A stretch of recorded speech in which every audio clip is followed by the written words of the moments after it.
Bonjour, dans l'avion qui l'emmenait en Corée, le pape François est venu rendre visite aux 72 journalistes présents à bord et qui l'accompagnent tout au long de ces 5 jours. C'est le père Lombardi qui a introduit cette rencontre. Le directeur de la salle de presse du Saint-Siège a remercié le pape pour son engagement pour la paix, tout autant au Moyen-Orient qu'en Corée ces jours-ci. Il l'a également informé de la mort le matin même d'un journaliste de l'Associated Press, un photographe italien ainsi que son traducteur. Voici la réaction spontanée du pape François.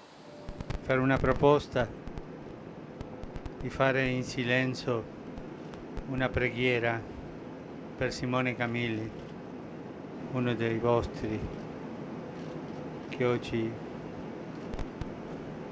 se n'è andato in servizio. Preghiamo in silenzio.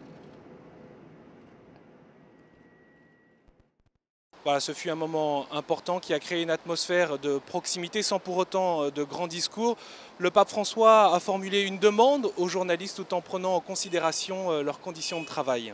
L'estate non favorisce il lavoro, il caldo, l'umidità, tante cose, ma vi ringrazio tanto e che la vostra parola aiuti sempre a unirci al mondo e anche, mi raccomando, dare questo messaggio di pace sempre, no? Cercare di una parola di pace, perché è brutto questo che accade adesso.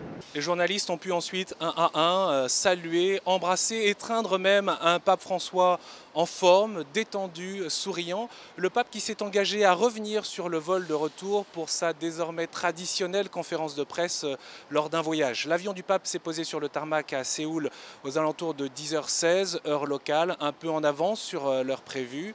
À sa descente de l'avion, le pape a été accueilli par la présidente de la République de Corée, Madame Park Geun-hye.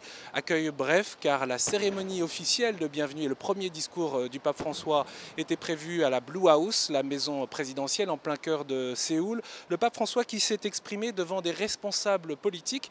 L'expérience, leur a-t-elle dit, nous apprend que dans un monde de plus en plus globalisé, notre compréhension du développement, du progrès, du bien commun doit ultimement être comprise en termes humains et non seulement en termes économiques. Le pape est revenu sur les défis politiques en Corée et bien sûr la paix. Encore une fois, cette question de la paix qui n'est pas seulement une absence de guerre, a souligné le pape, mais qui est un travail de justice.